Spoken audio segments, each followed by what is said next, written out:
Welcome to Quick Shots, a short format traditional archery podcast, where we introduce you to some of the world's most influential traditional archers, and occasionally, some random dudes.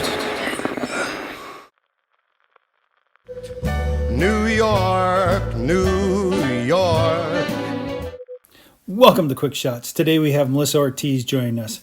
I'm really excited for you guys to meet this trad archery New Yorker. Her attitude is awesome. Well, actually, everything about her is awesome. Anyway, so let's go meet her. Hey, everyone. How you doing? All right. Welcome to Quick Shots. We got Melissa Ortiz, the trad bow newbie here. Hey, Melissa, how are you doing? I'm doing very well. How's everything? It's really good. It's really good. I love your accent, by the way. I think that obviously on the first few sentences, people already know you're from New York. So I was going to say, I have an accent. Yeah, and I hope they don't hold it against you. But I mean, actually, it is so archery is so like traditional archery is actually more popular where you guys are than even where I'm at in the Midwest. I mean, trad archery is crazy out there. I mean, Pennsylvania and all up and down the coast there is pretty crazy. Yeah, I'm finding that out. So, hey, why don't you, like, I know you from Instagram, but why don't you tell us a little bit about who you are and, anything special about you? We'd love to hear, about you. Fairly new to archery. I've only been shooting about, I want to say 5 years now.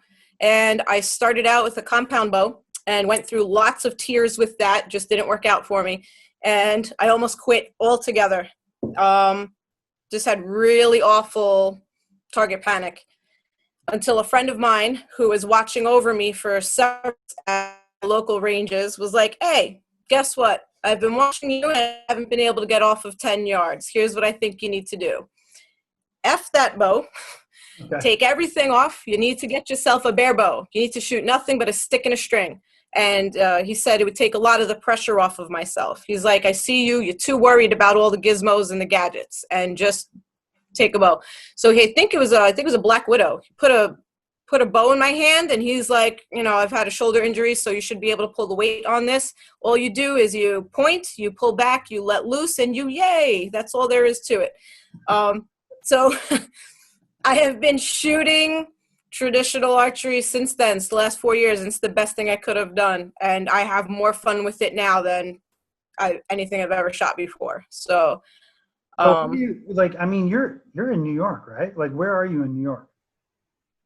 I'm in Queens. New York, right out probably about 20 minutes from Manhattan and about 2 hours from the woods. So every chance I get, I'm in a car with either 1 to 2 people, or we just caravan up to a place. We'll find somewhere to go. It's very hard to find places to shoot where I live. One of our indoor ranges, about 45 minutes from me, closed down recently. I have 2 other options that I travel to, one in Queens, one in Brooklyn, that have indoor ranges and paper targets and some 3D. And otherwise, I love being outside. It is just a complete change of scenery for me. And having been working in Manhattan for the last few years, it's a pleasure just getting out into the woods, and it's a sensory overload for me. So aside from the targets, that's probably my favorite thing to do, is just to get outside on the weekends. Yeah, I can't imagine. You guys in New York are again, unfortunately, like ground zero again, like for a second time in our lifetime, right? It's terrible. The rest of the country is just kind of, sad at what's going on in New York. And I think you guys are on the recovery road, right? From COVID. Is it getting better there? Yes, it is. They're starting to loosen up a little bit in different regions. Because I'm close to the city, a lot of the restrictions are still in place because people don't follow the rules because, we're from New York. So that's, like indoor dining and stuff, but it's just, it is what it is. But, it's good. I mean, it's good that you guys are, doing what you can. Hopefully we're on the road to recovery. And yeah, if I were you, I'd want to get out into the woods as much as possible too. What do you do for a living? I'm a licensed veterinary technician. So I work in an animal hospital, and it's pretty much the equivalent of a nurse in the human field, but we're not nurses, we're technicians. So. Wow. Have you always wanted to do that? Is that your career job or career goal? Well, with animals, my dream job, I used to tell everyone when I was little that I wanted to like either work with dinosaurs, and that wasn't ever going to happen. It took me a little while to catch on. You don't know that. Or, You don't know well, that. no, well, it depends. It depends if we could bring them back. I want to say that I want to work out in the wilderness. I want to save animals. I want to be like Jane Goodall. And eventually, when I got older, I said I want to work at a zoo. So that happened, and but now I'm back working at an big specialty practice in Manhattan. So I get to work with what's considered exotics. So that's anything that's not a dog or a cat. Yep. So I deal with all the little weird critters, snakes and rabbits and ferrets and everything, and I love them. So I'm cross-trained to work in multiple departments, and it's pretty cool. I've done some pretty realize the extent of the medicine that we could do for critters. It's I've intubated elk. I've done epidurals in snow leopards. We do CAT scans on rabbits. We repair turtle shells. We trim bird beaks. It's Why would everything any of from that very stuff be in simple. Manhattan? Like what? Huh? Why would an elk be in Manhattan? Oh, well, you see. I have no idea. Yeah, no, it's cool medicine. It's cool medicine. That was all stuff that happened at the zoo. So Oh, it's at the been zoo, yeah, okay. yeah. Not just No, around. He was trying to hail a cab, but they wouldn't let him in because of the rack. So no, that's nice. Hey, so wait, what zoo did you work at? The Manhattan Zoo? I was at the Queen Zoo. It's all part of the same company that runs like the Bronx Zoo, Queen Zoo, Prospect Park Zoo, Central Park, the aquarium. And it was pretty amazing. It was a really good 9 years of my life. So let's get back to archery for a second. Get back to archery. It's my favorite thing to do. Is it? That's why, we need people like you on this show, because the excitement that you show in your Instagram and, when you make a shot or something like that, it's infectious. I love it. I love the fact that people get excited when they shoot a stick and string. Trad archery is great. We all have the bug. I think more people should be trying it. And I like what your friend gave you that advice, saying, put down all the tech and get back to basics, man. And then now you like that, right? And it's not, I don't want the listeners or the viewers to get the wrong idea that you think that it's easy, right? Oh, it's not easy. It's just for my way of learning and for how much I get fixated on things and how much I beat myself up over things. And I'm pretty hard on myself. And it might be because of the line of work I'm in. It might be because I'm type A. I'm not sure. But for me, it was a relief realizing that I could accomplish basically the same goal, but just leaving out a whole bunch of the extra parts to worry about. I think it's really tough. I try to make it seem easy when I get new folks started. For me, it is that simple. A lot of folks ask me like, oh, so how do you aim or how are you shooting? And to be honest with you, I don't know. We'll be out on the course. Nobody has a rangefinder. Jason almost knocked one out of my hand the first time we went. He's like, what? The whole point is you're just supposed to just know. And I'm like, okay, this was like my first time on a course with him, the same guy who put the stick bow in my hand. Yeah. And I'm just like, all right, the target's down there. Maybe if I just put my hand here and okay, Mr. Arrow, I need you to go there. And just let loose. And that's it. And it's fun. And if I miss, I miss. I miss a lot. I like showing the bad shots too, because I actually think it's part of the fun. Sometimes folks will make fun of me because they'll see my quiver. And I have all these crazy arrows. Like I always go out there with like 40 arrows. We were going to talk about that, about how you backpack in with 100 arrows in your quiver. Oh, yeah. Listen, more arrows, less tears. I know I'm going to suck at some shots. I know I'm going to lose some. I know I'm going to break some. I like shooting wood arrows, so I know I'm going to have casualties out there, but that's the whole point of that.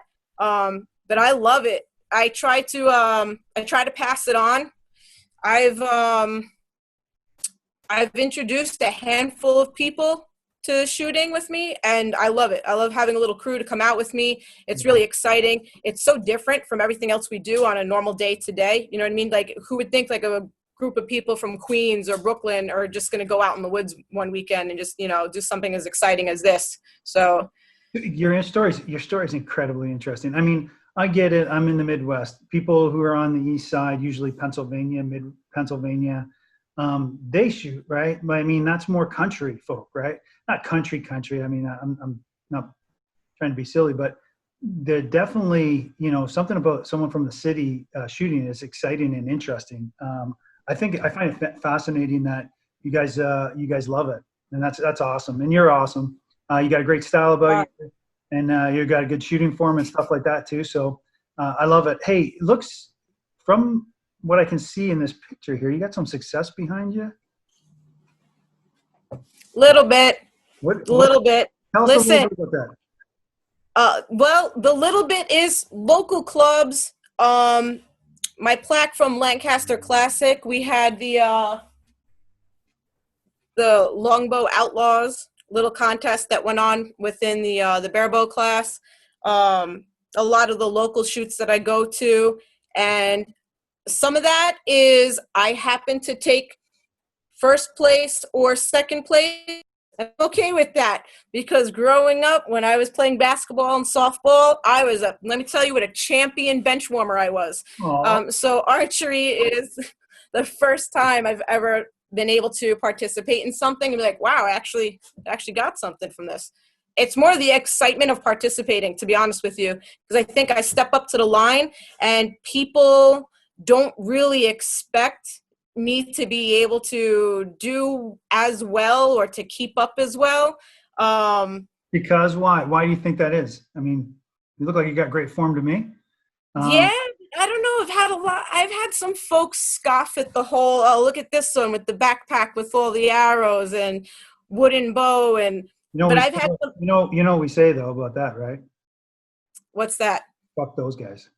Oh, yeah, see, hey, and I was trying to not drop F-bombs. No, I've made some of the best friends through archery. I really have. And I'm sure, I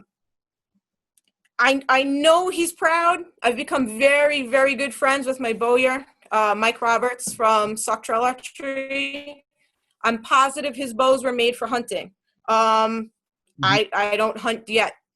But I told him that these bows, I told him I was going to take them to every single tournament that I could.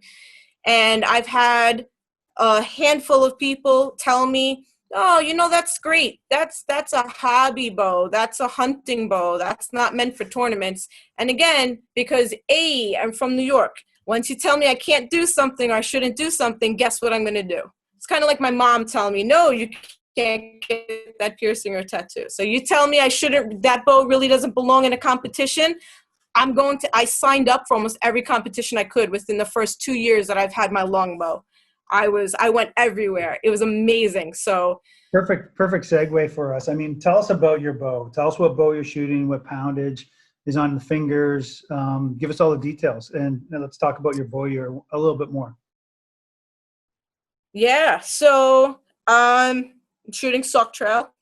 Have two of his bows right now. I have his Medora, which was it's a takedown bow, reflex deflex longbow, yep. And one of his Highlines, which was my very first custom wooden longbow. I started out with a little dart and recurve as my very first wooden bow, and I was so excited about that. Yeah. And that was only at about a little 17-pound bow when I first started. So Mike had made the Highline for me at 33 pounds, and I rode out that for about a year, and now I'm shooting, I think, about 43 or 44 pounds off the Medora.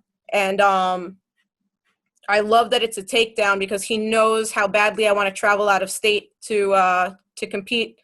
I took it with me, I think, the year before, to USA Archery Team 3D Trials, and I was so excited to be able to travel out of state with it. It's really nerve-wracking waiting for your equipment to show up on the other side of the conveyor belt, though, when you're in an airport. Oh my gosh, I know, especially a bow like that. I'm just taking a look at him online here. How big's your? How long is that bow? That Highline? Did you get the 58? The Highline 60 inches, okay. And the Medora I think is 56 or 58. Beautiful looking bows. I don't even think I know this guy, but I do now, and we will make sure that we put a little something here. Okay. Oh yeah, for sure. Yeah. When I first looked for a custom bow, I was just I stumbled across him. I was looking up a couple of different folks. Like, I know there's gorgeous bows out there, and to me, I liked his story. I love that he learned from his dad. This was something that was passed down to him. I've never realized, again, I was very, very new to shooting stick bow, and it's a complete art. This guy puts so much passion into it, and I love the story behind his bows. I believe he names them after places he and his family have gone hunting, so I thought that was really cool. Like, there's just a lot of passion in what he does, and he was one of the first bowyers that I came across, so I decided this has got to be the family that I go with for my bow. That's fantastic. I mean, that's a way to support the community. Oh, yeah. I love it. Hey, let's get back to something you said. You went to the USA trials, is that right? Yes, team trials for 3D archery. Okay, and when and where was that? Whew, I think that was 2019, Okay. and it was in Kentucky. Yep.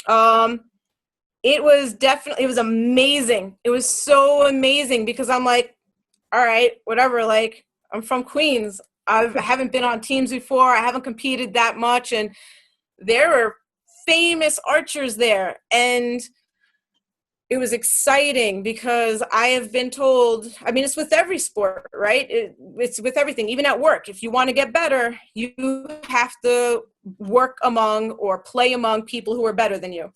And there were so many people there who were so much better than me, but it was really exciting. I think if my nerves didn't get the best of me from, whatever, being among those people and traveling alone, blah, blah, blah, I probably could have done a little bit better because I was looking at that course and I'm like, this is every weekend for me. So did you meet Amber Yacht by any chance?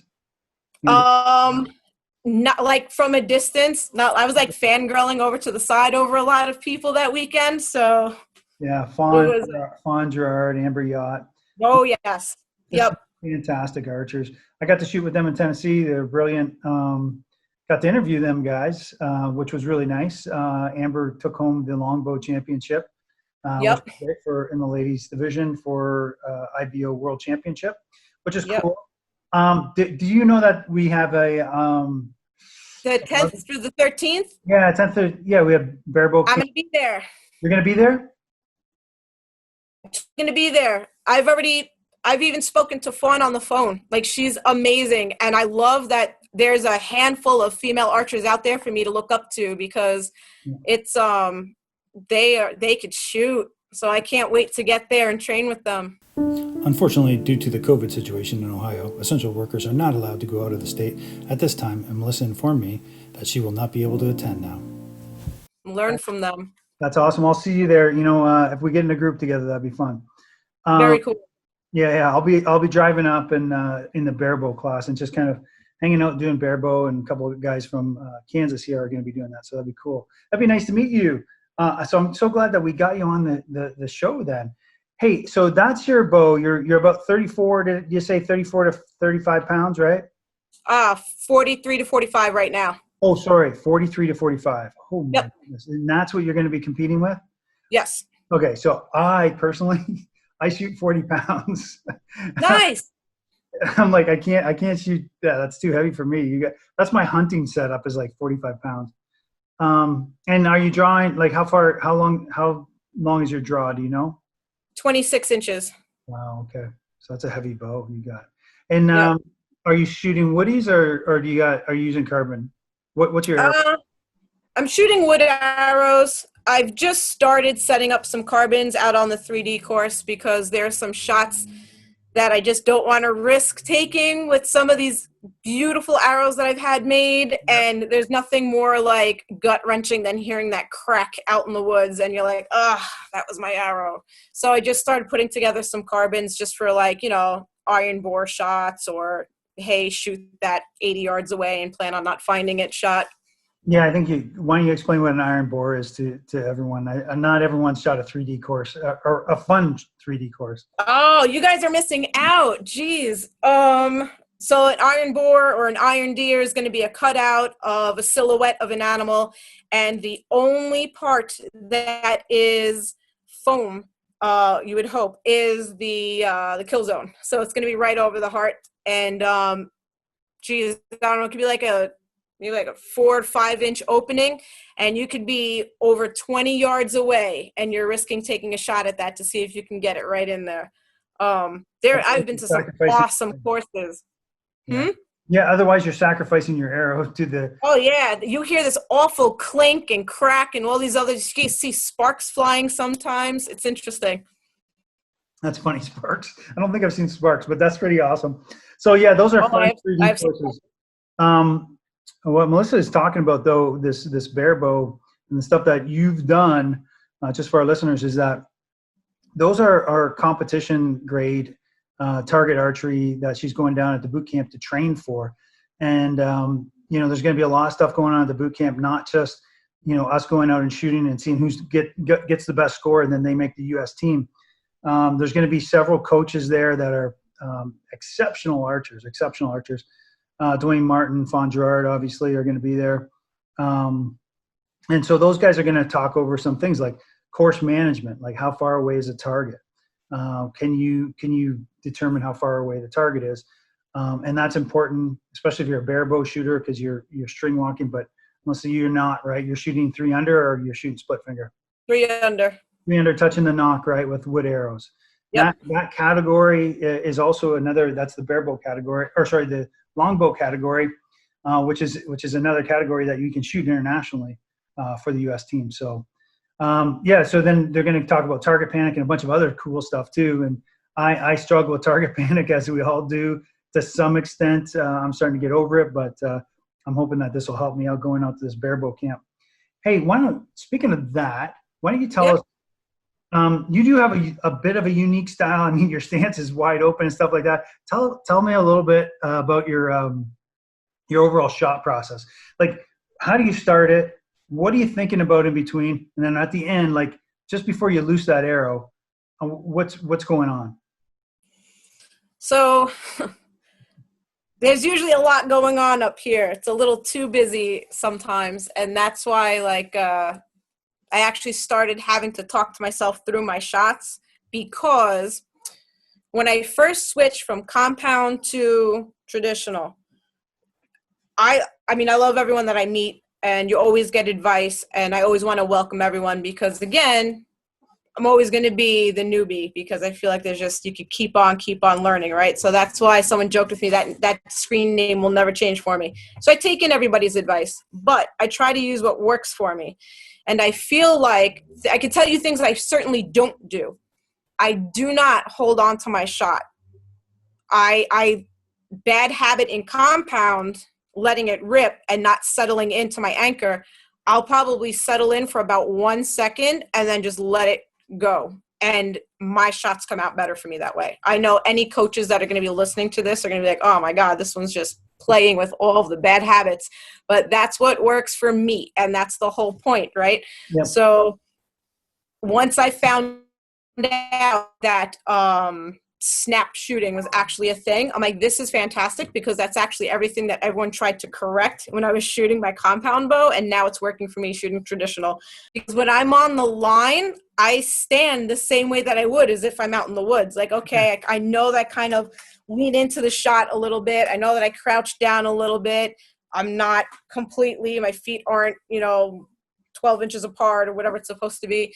I'm comfortable like that. There's actually one picture somebody took of myself and my friend Dimitri when we were practicing for Lancaster, and he's all standing upright and completely his bow perpendicular, and I'm over here just completely looking like he just flicked me and I was going to lean over and fall. I get up, my feet are planted, I take a breath. I know that breathing is a really big part of this. I take a breath, I bring my bow arm up, I give myself a second, I come back, and I just let loose. So it's not too technical. I didn't read the books on this. I'm sorry. Again, I'm probably like a coach's worst nightmare. But they're going to be fine. They're going to try and correct that though. But they will ask you to slow down. They'll ask you to aim. They'll ask you to. Yep. Or they won't. I don't know. I'm not a coach. They are. And so if you're doing good and you're having success, that's what's important. Oh, yeah, because once I start thinking about it, once I start actually thinking about, okay, hold on, did you touch anchor completely? Hold for 2 seconds, wait, look, breathe. I already feel the target panic sneaking back in, because now I feel like I'm doing the clockwork that I should have been doing in that whole process when I was shooting compound. It was so technical. It was so regimented. It was so do this, this, this, this, and that. And I have never been to a range where I didn't see that little like list of 9 things that you should do for your shot process. Like immediately once I start thinking about all of that, it throws me off. And I've had coaches watch me while I'm shooting like my adult league indoors, because I'll shoot my longbow for that too. And they'll be like, you know what? You'd be even better if you gotta just get and I'm just like, I'm good. I just gotta look up. That's where I'm going. Okay, boom. And it goes, and that's it. So that's literally, it's in New York. Oh yeah. All right. Boom. That's my shot process. That's good. No, that's good. If you can, again, it's about consistency really. I mean, in the end, you have to be consistent all the time. And whatever you do, just be consistent. That's the key to archery, I think. And then some people, I was just having, I had Alex and Andy on the show last week, and they basically said, it was funny. We talked a little bit about how you look at someone, you go, oh, that guy's shit. You can tell, like, he's no good. And that guy's really, really good. And then you look at the scorecard at the end of the match, and the guy that looked like shit is actually way better than that guy that looked great. Form, perfect form, perfect Kissick League style shooting isn't always right for everyone, I guess. And that's why we have different styles, and that's why we have different, and your personality comes out in your shooting. So that's really cool. That's really cool. It's in a very aggressive style. Is it really? Oh man. Yeah. It's all the muscles behind it. No. Hey, that's funny. Hey, so what about some advice you would give someone that's just starting off? You said that you had a couple of people that you introduced to archery. So how do you get them started? What's the advice you give them? To not be afraid. And I've had friends who are, oh, what if I'm not good? What if I don't like it? Blah, blah, blah. I start out, first of all, I'm annoying when I'm your friend. So anyone who has not been friends with me yet in person, I usually tell people, look, once you're friends with me, I'm like a stray cat. I'm just not going to go away. So I'll introduce a buddy to it. So usually somebody will ask me, because they'll see my post. I'll take them to an indoor range. What do they start you at? Like 5-10 yards. And it's a lot of positive reinforcement is really what it is. And I just, work is really stressful, and it's not always positive. So on the outside, when I'm with my friends or when I'm with archery and I'm doing something that I really, really love that I could dive into, I like being like super positive. I've had a bunch of people tell me like, oh, I'm like their little cheerleader. And I just feel like people will gravitate to something more when they're passionate about it. So you get somebody who has probably never shot before, but they realize, hey, I could reach the paper. Hey, I'm actually touching some of the rings on the target. Hey, I hit the yellow, and I'm over here like that way overexcited, person in the background. And I'll shoot with, I'm probably the last person who should be giving advice, but I at least tell them things, and I make it fun, right? Like one of my friends, I always tell them, hey, you got to stand like a little turtle coming out of your shell, neck up, straighten out your shoulders. And I make it fun, and I make funny little quirks to remember how to keep your form or how to, get shooting. And then right from there, we start shooting outside. Or most of the rental equipment will be like compound bows or like Olympic style recurves. I'll give them one of my long bows. I'm like, just try this. It's what I was told was like, it's like throwing a softball. You look, you see the mitt, just throw the ball to the mitt. No big deal. It's that simple. That's really my style. Like that's how simplified I make my shooting. And I've got a few people latched on. And what I like to do is I will actually collect some bows or arm guards or little quivers or some sets of arrows. And if I get somebody started out and they're really, really interested in it, guess what? Boom, here's your bow, here's your setup. Nice. Because I've had a lot of people do stuff like that for me. And it's, I just feel like I just want to pay it forward because I've made a lot of friends through archery and I've gotten a lot of gifts for archery. People are very generous. So that's what I try to do for other people. I thought New Yorkers were supposed to be mean people. What's going on with you? You're not fitting the bill. You're not meeting my expectations. Oh no! Listen, I could be mean. Watch this. Find me on a Friday night trying to hail a cab. I could be mean. No. That's so funny. No, it's been interesting talking to you. I think it's just amazing. It's amazing to see someone from the city out shooting and talking about it. And your experience is phenomenal. I mean, going to all those tournaments, that's what counts, right? I mean, having you can't pay for experience. I say this on every podcast. You can't pay for experience. Experience can't be bought. So I mean, it's pretty good. Hey, what about what's one thing? So we got to know each other a little bit, but what's one thing that you would say you want people to know about you that maybe they don't know, or like a broader audience? I mean, I know you have a pretty good audience on Instagram, but even broader audience. Something about you that you want people to know, other than you're pretty nice for a New Yorker. Other than I'm pretty nice for a New Yorker. I don't know. I'm pretty much an open book.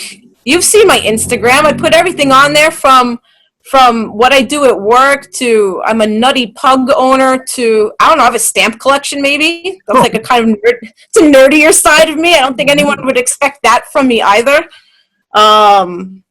Oh my gosh, your pug too. And then what do you call your pug? Oh, the fuzzy pugtato. Pugtato. It's hilarious. I told my kids, I said, look, she's going to be on my podcast. She calls her dog the pugtato. I'm like, it's the funniest thing ever. Listen, this dog gets attention too, though. I've gotten close with Gateway Feathers, and they've been amazing to me. And there was one day where I had been contacted, and they're like, hey, would you mind? Could you send us some pictures of the feathers we sent you? And I was like, oh, of course, blah, blah, blah. And they're like, yeah, you think you could give us some pictures with your pug?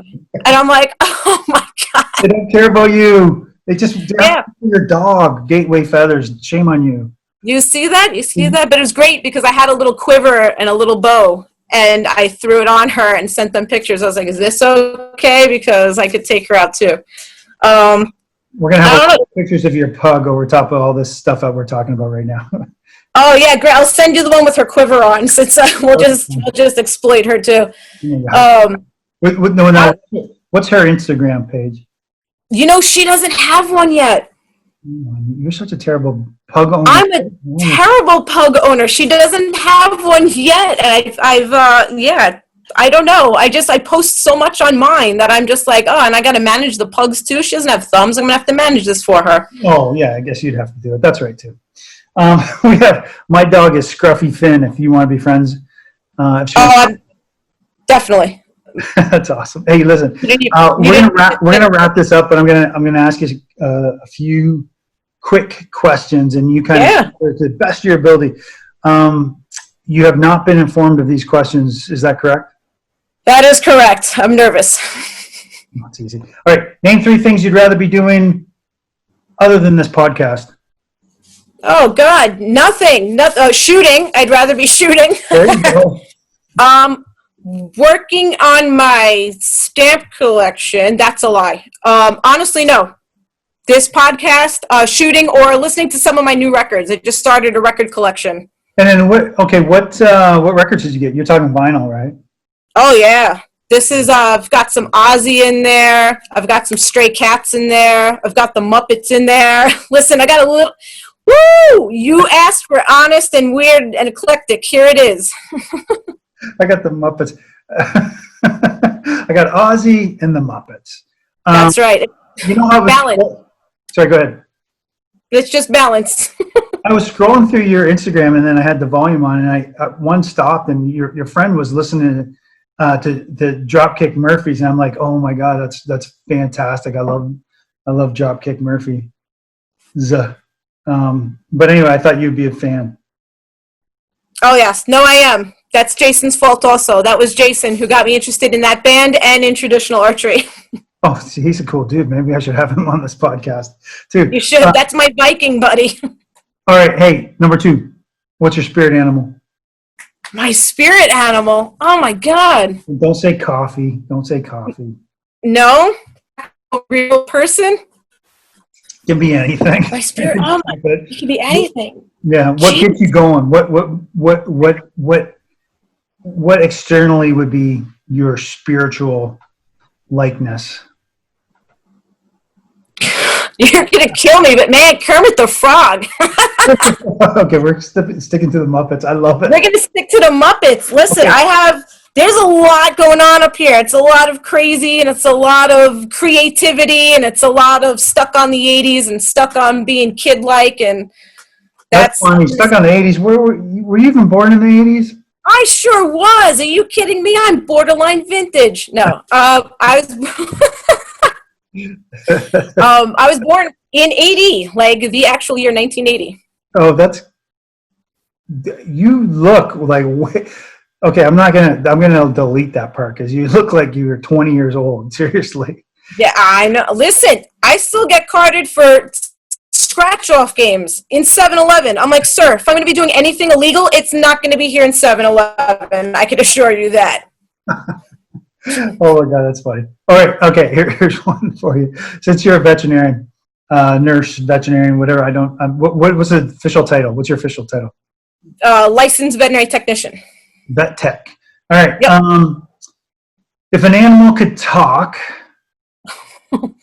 which one would be the dirtiest, nastiest? Oh, God.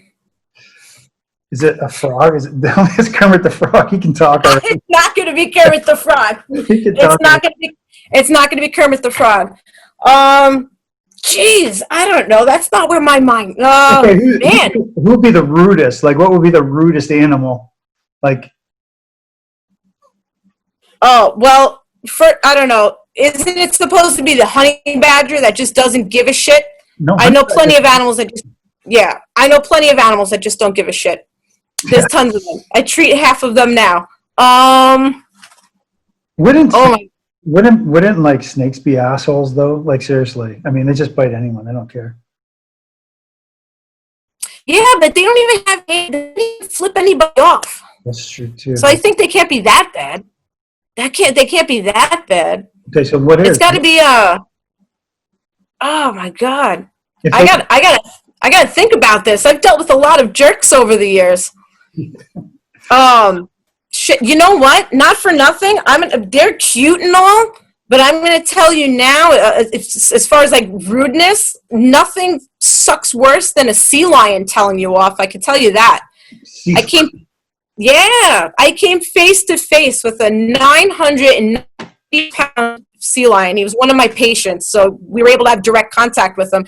And he got pretty pissed off at me for trying to get a blood draw on him. And he turned around real quick and just decided to bark in my face. And he was blowing all of his hot little sea lion breath at me. Fish scales are coming flying out. That was pretty freaking rude, man. That was gross and rude. He acted more like a New Yorker than I did.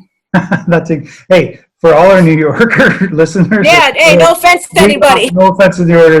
Do not come to my house and knock on my door. Yeah, no, they're very nice here. Yeah, you super good people. No, I'm sure. There's good and bad everywhere you go. All right, well, that was fun, man. That was really fun. It was nice talking to you, and it was great getting to know you. And I hope that you're going to be annoying to me too, and we can be friends. I love it. Oh yeah, you're not getting rid of me now. Don't worry. I already Facebook stalked you. It's okay. Okay, that's great. That's why. Just kidding. It's fine. It's absolutely fine. So tell everyone where you can be found on the interwebs, social media. Yes. So I'm on Instagram as Newbie. I'm also on Facebook under my actual birth name, Melissa Ortiz. And those are really the only two. And YouTube, I started and trying to keep up with it. It's also Newbie on YouTube, and I'm just trying to. The folks who have helped me along the way in my little traditional archery journey. So, my equipment that I've used or folks that have made things because I really like helping small businesses.